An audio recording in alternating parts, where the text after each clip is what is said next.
Assalamualaikum warahmatullahi wabarakatuh. Salam sejahtera untuk kita semua.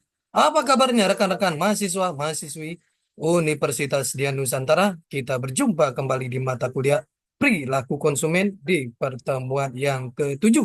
Tidak terasa kita sudah memasuki pertemuan yang ketujuh. Mudah-mudahan Allah Subhanahu wa taala Tuhan Yang Maha Esa memberikan kita keberkahan kesehatan sehingga kita bisa menyelesaikan mata kuliah ini dengan sukses dan lancar. Rekan-rekan semuanya, sebelum kita memulai proses belajar mengajar ini, alangkah baiknya sama-sama kita berdoa agar proses belajar mengajar ini berjalan dengan sukses dan lancar. Berdoa menurut keyakinan dan kepercayaan masing-masing. Berdoa dimulai.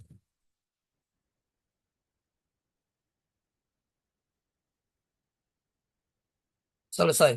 Rekan-rekan semuanya, di pertemuan ketujuh ini kita akan membahas materi yang sangat menarik sekali. Mohon izin saya share materinya. Di pertemuan ketujuh ini kita akan membahas mengenai pengaruh internal.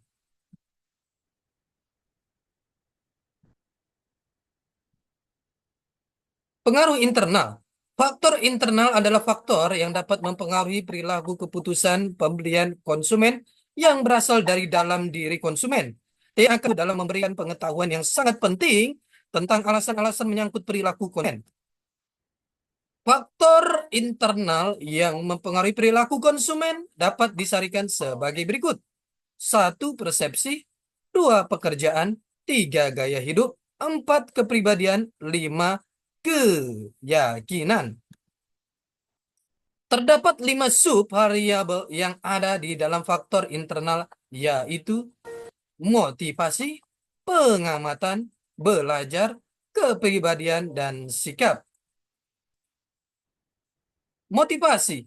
Untuk mempelajari motivasi manusia dapat digunakan model hierarki kebutuhan dari Abraham Maslow yang mengelompokkan kebutuhan dari kebutuhan yang paling mendesak hingga yang kurang mendesak.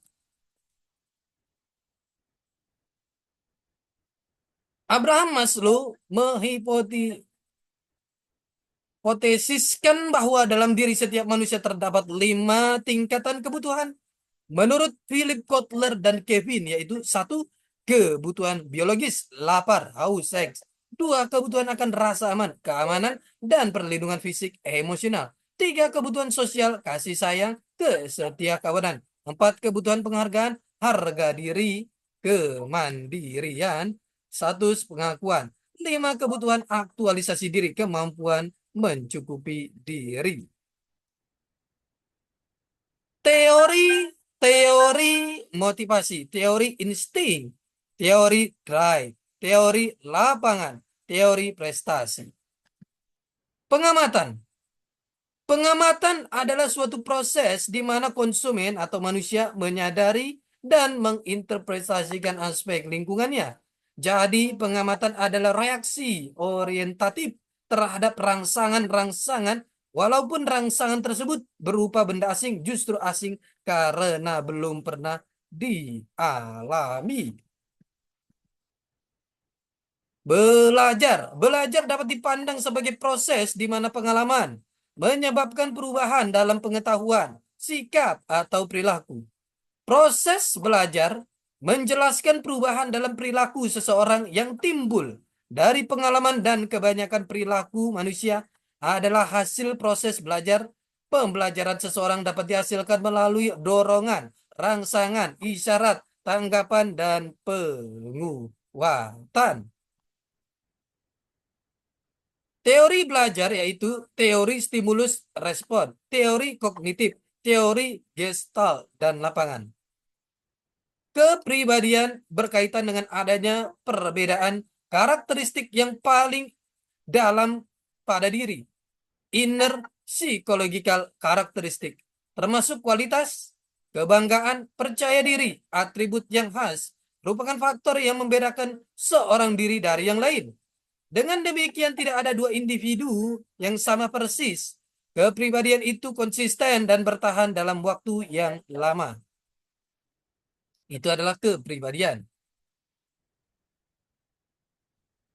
Kepribadian juga dapat disimpulkan, kepribadian adalah cerminan perbedaan individu. Suatu ciri kepribadian tidak bisa dimiliki bersama-sama oleh semua konsumen. Kepribadian bersifat konsisten dan bertahan dalam waktu yang lama. Respon seseorang secara acak terhadap bermacam-macam stimulus akan selalu konsisten.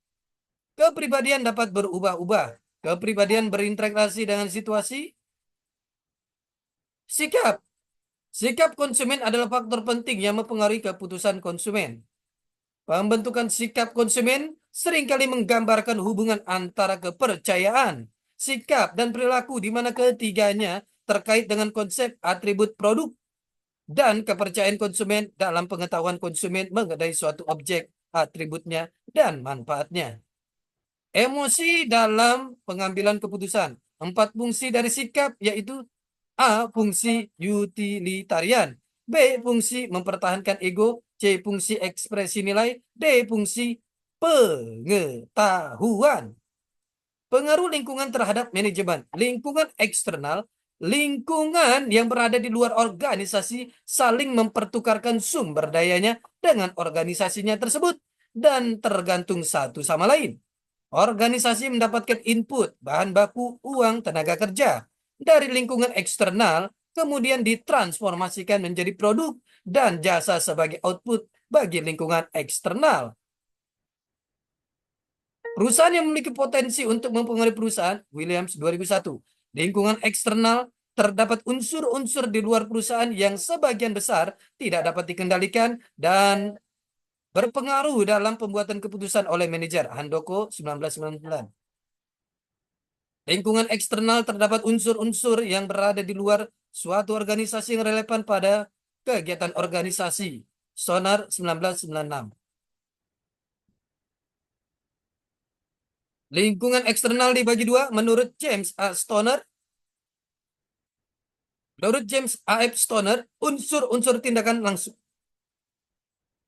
Unsur-unsur tindakan tak langsung. Menurut T. Hani Handoko, lingkungan eksternal mikro, lingkungan eksternal makro. Lingkungan khusus, lingkungan umum, lingkungan yang berubah-ubah.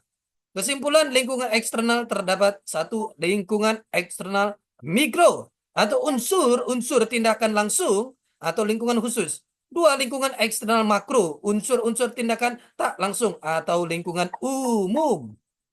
Lingkungan eksternal, satu pelanggan, customer. Pelanggan membeli produk, barang, dan jasa. Perusahaan tidak dapat hidup tanpa dukungan pelanggan. Jadi untuk mencapai keberhasilan usahanya, suatu perusahaan perlu mengamati perubahan kebutuhan dan keinginan pelanggan. Pengamatan reaktif dan proaktif merupakan strategi dalam mengamati kebutuhan dan keinginan pelanggan. Kecenderungan dan masalah pelanggan setelah kejadian, seperti mendengarkan keluhan pelanggan, pelanggan proaktif terhadap pelanggan, dengan memperkirakan kejadian, kecenderungan, dan masalah sebelum hal itu terjadi, sebelum pelanggan mengeluh. Dua, pesaing, kompetitor. Pesaing sama dengan perusahaan di dalam industri yang sama dan menjual produk atau jasa kepada pelanggan. Perbedaan tergantung pada apakah perusahaan melakukan pelayanan yang lebih baik daripada pesaing lain. Perusahaan harus melakukan analisis bersaing, yaitu menentukan siapa pesaingnya, mengantisipasi pergerakan pesaing, serta memperhitungkan kekuatan dan kelemahan pesaing. Pemasok.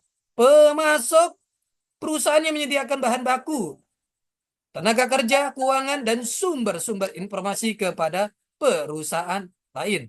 Terdapat hubungan saling ketergantungan antara pemasok dan perusahaan.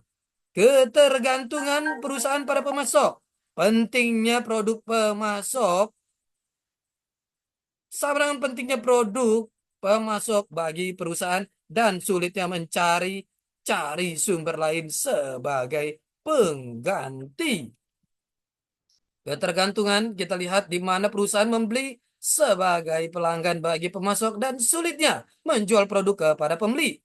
4. Perwakilan-perwakilan pemerintah, hubungan organisasi dalam perwakilan-perwakilan pemerintah berkembang semakin kompleks. Peraturan-peraturan industri yang ditetapkan oleh perwakilan pemerintah ini harus ditaati oleh organisasi dalam operasinya. Prosedur, perizinan, dan pembatasan-pembatasan lainnya untuk melindungi masyarakat. Lembaga, organisasi tergantung pada bermacam-macam lembaga keuangan seperti bank komersial, bank instansi, dan perusahaan asuransi termasuk pasar modal. Lembaga keuangan ini sangat dibutuhkan perusahaan untuk menjaga dan memperluas kegiatan-kegiatannya, seperti pendanaan untuk pembangunan fasilitas baru dan membeli peralatan baru, serta pembelajaran operasinya. Lingkungan eksternal makro satu ekonomi, keadaan ekonomi suatu negara akan mempengaruhi sebagian besar organisasi yang beroperasi di dalamnya. Pada keadaan perekonomian yang sedang tumbuh, secara umum kemampuan daya beli masyarakat untuk membeli suatu produk atau jasa meningkat. Tapi kondisi ini kita lihat di sini belum menjamin bahwa perusahaan juga bertumbuh, hanya menyediakan lingkungan yang mendorong terjadinya pertumbuhan usaha. Dalam keadaan perekonomian yang lesu, daya beli masyarakat yang menurun membuat pertumbuhan usaha menjadi sulit. Sehingga para manajer perusahaan harus selalu mengantisipasi variabel-variabel ekonomi seperti kecenderungan inflasi, tingkat suku bunga, kebijakan fiskal dan moneter, dan harga-harga yang ditetapkan oleh pesaing. 2. Teknologi, pengetahuan, peralatan, dan teknik yang digunakan untuk mengubah bentuk masukan atau input menjadi keluaran atau output, sehingga perubahan dalam tekanan dapat membantu perusahaan menyediakan produk yang lebih baik dan menghasilkan produknya dengan lebih efisien. Tapi perubahan tekanan juga dapat memberikan suatu ancaman bagi perusahaan-perusahaan tradisional, seperti perusahaan fotokopi pada awalnya memberi ancaman bagi perusahaan kertas karbon. Politik hukum, komponen politik atau hukum, undang-undang, peraturan, dan keputusan pemerintah yang mengatur perilaku usaha. Komponen politik atau hukum ini dalam periode tertentu akan menentukan operasi perusahaan, sehingga manajer tidak mungkin mengabaikan iklim politik dan hukum-hukum maupun peraturan yang ada di suatu negara, seperti perlakuan yang adil dalam pembayaran gaji harus sesuai dengan upah minimum yang ditetapkan pemerintah. Sosial budaya komponen sosbud merujuk pada demografi serta perilaku, sikap, dan norma-norma dari penduduk dalam suatu masyarakat tertentu. Rekan-rekan semuanya, ini adalah pertemuan kita yang ke-7. Kita akan berjumpa di pertemuan-pertemuan selanjutnya. Tetap semangat belajar untuk mencapai kesuksesan. Salam sehat selalu. Assalamualaikum warahmatullahi wabarakatuh.